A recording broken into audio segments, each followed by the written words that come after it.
Okay, so now kita pergi kepada hydrogen energy levels in the Bohr model. Saya rasa sekarang lah baru kita boleh tengok kaitan di antara energy levels dengan struktur atom. Okay, jadi kita mulakan dengan kinetic energy. Kita nak express kinetic energy dengan potential energy di dalam atom. Dia macam juga kita dalam mechanics dulu kan, kalau awak ingat kan, kalau kita nak solve problemnya mesti kita nak kaji dari, kalau kita nak kaji dari segi tenaga, biasanya kita buat tenaga energy, total energy equal to kinetic energy plus potential energy kan. Selalulah maknanya kalau dalam mechanics tu, kalau kita ada bola ataupun dia jatuh, dia ada kinetic energy dan dia juga ada potential energy. So dalam case tu kita guna dia potential energy dia sama mgh kan, ingat kan mgh. So itu dipanggil sebagai potential gravitational potential energy. Okay, gravitational potential energy. Lepas tu dalam simple harmonic motion, dalam GGO awak juga belajar juga awak ada juga kinetic energy. Okay, dan awak ada juga potential energy which is sama dengan setengah kx square. So ini ialah elastic potential energy. So this is gravitational potential energy, this is elastic potential energy. So kita masih ada lagi dua, mana kita masih lagi melibatkan kinetik, iaitu pergerakan objek yang bergerak, dan potential energy, apa yang tersimpan dalam satu sistem tu. Okay, dalam case ini, dalam Bohr model ni, kita guna, dia ada juga potential energy which is electric potential energy. So kita ada kinetic energy which is setengah mvn square. So Vn ni apa yang kita kembangkan daripada topik yang sebelumnya, iaitu mana yang ini. So kita masukkan dalam persamaan kinetic energy, kita akan dapat full expression which is yang ini. So kita dapat full expression yang ini which is this is kinetic energy in the Bohr model. So melibatkan this m ni apa? Jangan nanti kan ambil m proton pula. Salah, ini m electron. So kita ada tadi proton dan kita ada elektron. So kita describe tentang this electron. Okay, the energy of the electron inside the atom. Okay, so kita ada kat situ kinetic energy in the Bohr model. Kemudian potential energy pula asalnya daripada potential electric potential energy. Kalau you recall balik, K,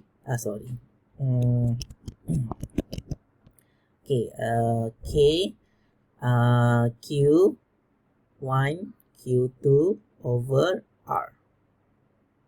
Series potential energy kan, which is K ni bersama dengan 1/4 pi epsilon naught. So this is K kan.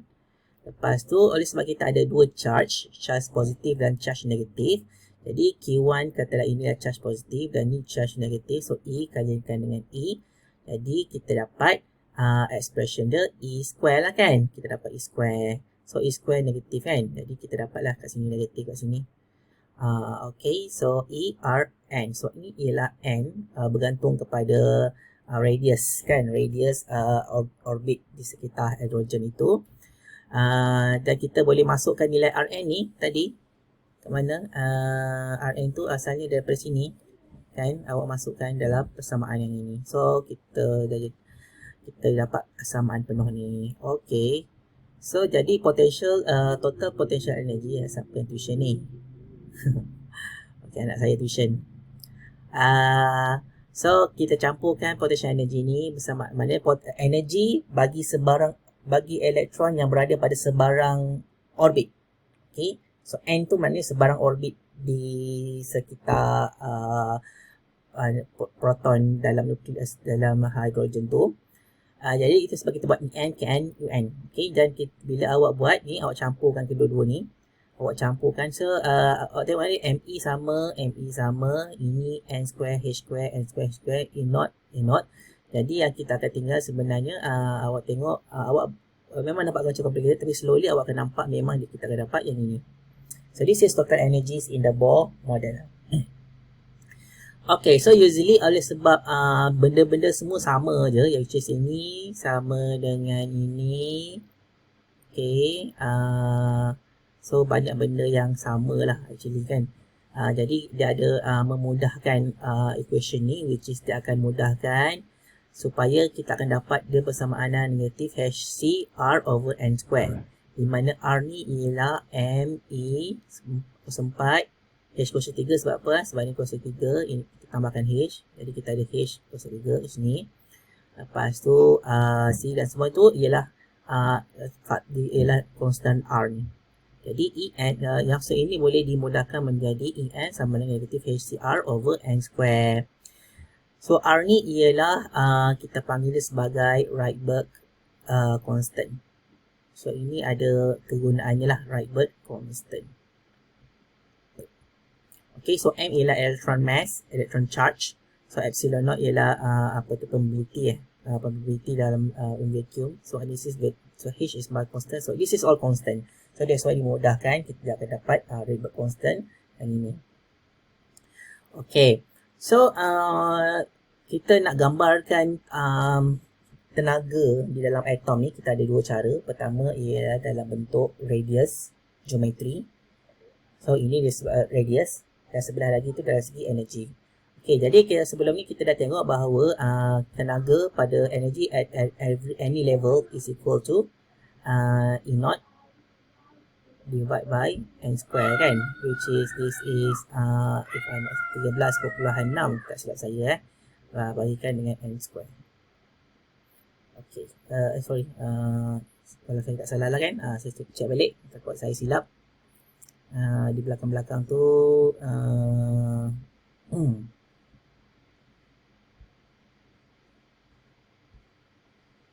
ni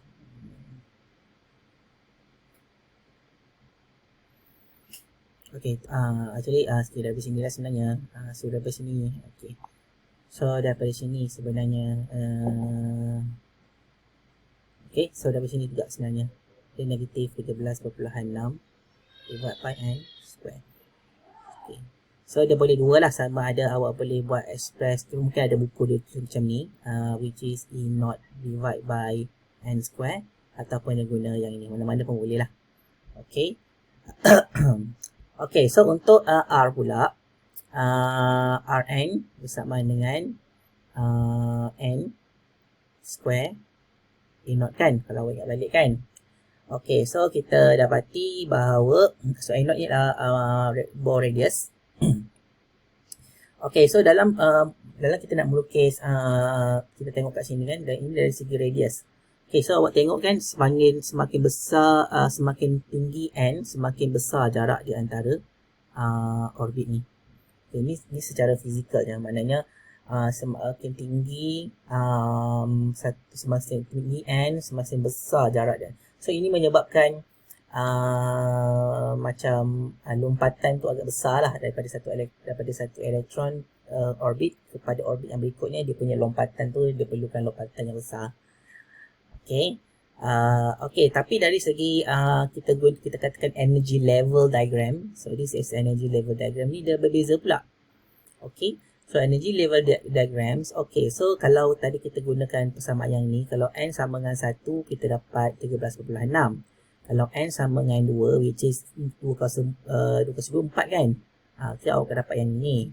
So ini untuk N kuasa 3. So awak tengok dia negatif 13.6, negatif 13.4, negatif 1.51. Jadi semakin bila N tu semakin tinggi, semakin rapat dia punya energy level ni. Okay, energy level dia semakin rapat. Okay, tapi yang penting kat sekarang ni ialah bila kita ada energy level ni, bagaimanakah elektron tu boleh berpindah, transit daripada satu energy level kepada energy level, lalu melepaskan emit photon. Okay, so kita teruskan kepada pengiraan tentang wavelengths of the photon yang terlibat sekiranya elektron bergerak transition daripada satu energy level kepada energy level yang lain. Okay, so apabila kita ada dua energy levels, so kita katakan ini energy level yang atas, up, yang ini energy level yang bawah, EL. Okay, so apabila elektron turun ke energy state yang bawah, energy level yang bawah, dia akan keluarkan dia akan keluarkan foton dengan tenaga bersamaan dengan delta E. So this is equal to SC per lambda. So jadi wavelength yang dia keluarkan, elektron yang turun ke bawah akan mengeluarkan tenaga. Tenaga tu dalam bentuk wave, photon, dan dia punya wavelength dia ialah lambda. So SC per lambda. Jadi macam mana kita nak dapatkan lambda ni? Ialah kita boleh buat hubungan yang inilah, which is awak tengok kat sini. This is equal, so delta E equal to HC per lambda. So this is equal to the difference between two level of energy, upper level dengan bawah level yang bawah. Okay, so saya lupa tambah lagi satu N. Okay, so N tu menunjukkan sebarang level lah. Yang penting satu tu mesti atas, satu di bawah. Okay, jadi bersamaan dengan, so ini itu yang kita perlukan tadi tu, yang ini, persamaan yang ini tadi, yang daripada Rydberg constant, Rydberg tu, yang mana tadi? Yang ni tu awak tengok yang ni. So kita nak kira perbezaan di antara dua level. So that's why kita gunakan expression ni pula. Level yang atas tolak level yang bawah, lower, dan kita susun balik, kita akan dapat macam ni. Jadi kita susun lagi sebab kita nak keluarkan lambda tu, sebab yang penting lambda. So 1 over lambda equal to R dengan sekian ni. So dengan syarat L ni ialah lower state, up ni ialah upper level. Okay, so ini persamaan ni digunakan untuk meramalkan ataupun untuk dapat tahu sebenarnya bila kita dapat daripada eksperimen, kita nak matchkan dengan energy level apa yang terlibat di dalam transition of a photon. Okay, so sebagai contoh, kan, kita ambil satu series of a spectrum, line spectrum daripada hidrogen. Okay, secara teorinya, so kita try N sama dengan 2, dengan N sama dengan 3. N upper, N lower 2, N upper 3. So maknanya transition daripada level 3 kepada level 2. Okay, so awak masukkan nilai ni, kat dalam ni, which is lower ni 2 kuasa 2 kan.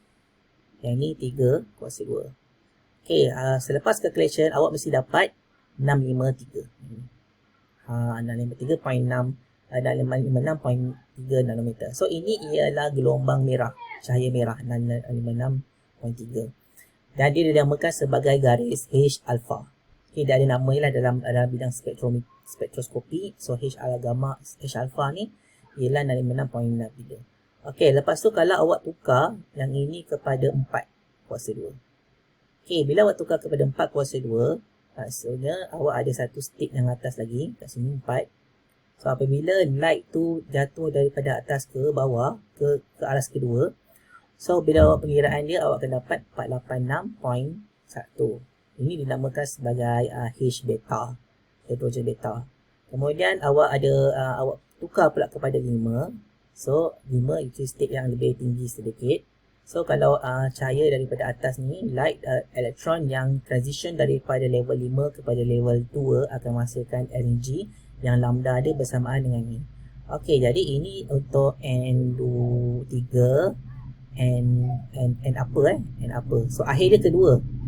N upper 3, 4, 5, 6, 7 dan berikutnya lah. Okey, so dipati bahawa wavelength yang terpancar ialah dalam color ni dan ini ialah ultraviolet. Jadi semakin tinggi elektron tu datang daripada atas energi yang tinggi, so maksudnya tenaga tu lebih besar lah kan. Kurang tenaga tu besar, the energy difference is very big. So when we have very big energy difference, wavelength akan pendek. So bila wavelength pendek, maksudnya dia pergi ke ultraviolet. Okay, so energy, so when the energy yang ini, energy difference is high, kita akan dapat lambda yang sangat pendek. So bila lambda pendek, frekuensi tinggi. Okay.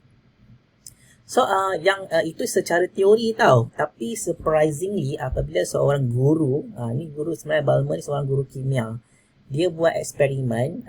Kalau ingat balik juga eksperimen, dia panaskan gas hidrogen. Okay, dia panaskan gas hidrogen, dia panaskan ke ataupun dia akan menggunakan elektrik, saya tak ingat. Tapi dia menggunakan sampel hidrogen. Okay, lepas tu dia lalu bila panaskan, mana hidrogen akan mengeluarkan cahaya lah kan. So cahaya light yang keluar daripada situ, dia pun keluarkan, dia letak pada grating, diffraction grating. So diffraction grating ni sangat penting. So cahaya yang keluar tu dia tengok line dia. Dia tengok line dia tu, dia tengok emission line. So exactly emission line tu macam ni, macam predicted by Bohr. So it's very strong, maknanya memang betul lah apa yang kita buat selama ni yang macam tak apa-apa kan. Bila dia very complicated macam ni, rupa-rupanya memang betul. Maknanya struktur energi, struktur atom yang seperti mengorbit itu, so struktur atom yang seperti elektron itu mengorbit itu berjaya menjelaskan kenapa kita dapat spektrum garis macam ni. So dia nampak macam very detailed and complicated explanation. Tapi the idea grow kan, idea tu grow daripada konsep kedualan zarah gelombang. So the idea is very difficult but it works. So now it works, dan dia oleh sebab Balmer ni dapat jumpa cahaya untuk dapat jumpa garis-garis ni, so kita namakan dia sebagai series Balmer series, which is untuk n lower sama dengan 2. Okay, so kita tengok balik kepada gambar rajah ni. So transition elektron daripada upper level of energy ke n2 ialah Balmer series. So selepas Balmer, barulah orang-orang lain jumpa warna-warna yang lain dalam spektrum hidrogen ni. So dan dia pati, okay, kalau dalam gambar dalam ni, okay, awak gantikan lower ni sama dengan 1 square. So kalau 1 square, ia ialah Lyman series. Kalau awak gantikan dengan 3, dia ialah Paschen series. Kalau ganti dengan 4, dia ialah Fun series. Okay, so kalau awak buat pengiraan dalam ni, so kita akan dapati memang untuk Lyman series, cahaya yang dapat dicerap ialah dalam UV. So dalam Balmer series dia akan dapat daripada UV, dapat biru, dapat merah. Untuk Paschen series dia akan dapat merah. Okay, so infrared, kebanyakan ni kepada infrared. So yang ini kepada UV. So kenapa Balmer ni dapat dulu? Kemungkinan orang lain buat dulu juga. Cuma Balmer ni dia dapat siri yang boleh dia nampak dengan mata. Sebab ni semua ialah visible light. Ni semua visible light. UV ni kita tak nampak. So that's why mungkin dia buat eksperimen tu. UV mungkin memang ada. Cuma dia tak nampak dengan mata. UV ni tak nampak dengan mata. Jadi dia memerlukan detector lah. So dia lebih complicated. So that's why discovery dia tu lambat sikit. So Balmer jumpa dulu. UV Lyman ni mungkin dah jumpa, cuma yang lain-lain tu mungkin jumpa juga, cuma dia punya teknologi pada masa tu nak mengesan benda yang tak nampak ni. UV dengan infrared memang tak nampak. Okey, jadi kita tengok kepada contoh exploring the Bohr model. We find kinetic, potential and total energy. So kinetic, potential, which is U and total energy in N of the hydrogen of the first excited state ni, maknanya N sama dengan 2. Kan? Kalau ground level, N 1. Bukan kosong N 1 ground level yang paling rendah. Okay, find the wavelength of the photon emitted. Okay, kita ada N1, N2, so light di sini. So, actually, bukan macam tu bukan macam tu, silap. Okay, elektron ni terus dia jatuh. Tapi dia memancarkan photon. So, this is lambda. Okay, jadi kita tengok balik kepada kinetic energy. Buka balik yang atas, formula atas tu, ini kita ada formula ni. Jadi, untuk first excited state, awak kena gantikan ni sama dengan 2. So, 2 kuasa 2, 2 kuasa 2. So, jangan tinggal kuasa 2 tu, itu yang menyebabkan kesilapan dalam pengiraan. Okay. Jadi kat situ kita akan dapati K untuk K2, which is sebab N ni 2 kan, K2 bersamaan dengan 3, 4, 0 EV, E U2 bersamaan dengan negatif 3.40 EV. Silap. Ini sama dengan 22 bersamaan dengan negatif 6.8 EV. Dan E2 bersamaan dengan negatif 13.6 bukan silap 3.40 EV. Okay, so kita dah dapat semua untuk excited level. Find the wavelength. So untuk dapatkan wavelength, kita ada macam-macam cara. So salah satu cara dia ialah dengan menggunakan difference between these two. Okay, awak juga boleh gunakan formula ni. Boleh je guna formula ni kan. Awak boleh guna ini ialah 1. Ini ialah 2. Okay, boleh juga, tak ada masalah, boleh. Dan ada cara lain juga, which is kita boleh gunakan dekat sini. Silap. Ya ke 1. Itulah 1. Okay, lepas tu kita guna dekat sini. Kita boleh buat difference. So E2 ni kita dah ada. E1 ni bersamaan dengan 13.6. Ini memang 13.6 pun. Awak boleh kira juga dengan gantikan dengan 1. Okay, so kita akan dapat dia 122. So 122 nanometer ni is very short wavelength. So this is beyond ultraviolet. So ini dinamakan sebenarnya ini ialah jenis alpha. Apa tu? Lyman alpha. Actually kalau tengok kat sini dia ialah daripada 2 ke 1A yang ini. So dia ialah yang ini. Okay. So akhirnya dengan kita dapat tahulah maknanya struktur atom itu seperti sistem suria dan pergerakan transition elektron daripada satu tenaga aras tenaga ke tenaga yang lain memerlukan foton yang sama nilai dia dengan perbezaan di antara dua tenaga aras tenaga kena sama exactly. So bila dia serap tenaga yang sama dia akan up ke satu level, lepas tu kalau dia patah balik ke level yang bawah dia akan keluarkan foton. So foton tu dia punya wavelength dia sama dengan perbezaan di antara dua aras tenaga sama ada atas dia ataupun skip atas lagi. So mungkin so dia ada dua kemungkinan daripada dua orbit yang atas lagi atau tiga orbit jatuh kepada yang pertama. Okay, so daripada situ kita tahu bahawa light itu apabila kita dalam eksperimen kita lalukan dekat diffraction grating, kita akan nampak line menunjukkan bahawa spesifik foton sahaja yang dibenarkan untuk keluar atau diserap. Jadi ini membuktikan bahawa memanglah atom tu macam solar. So itu ialah model Bohr. Okay, model Bohr iaitu kita kembali kepada yang ini. So itu ialah model Bohr. Okay, maknanya light tu masuk elektron tu mengorbit dan orbit tu ada besar atau kecil-kecil. Jadi hanya elektron dibenarkan untuk pergi ke orbit yang berikutnya sekiranya tenaga yang dia dapat tu sama dengan difference di antara dua energy levels. Okay, so we will move to the next subtopic.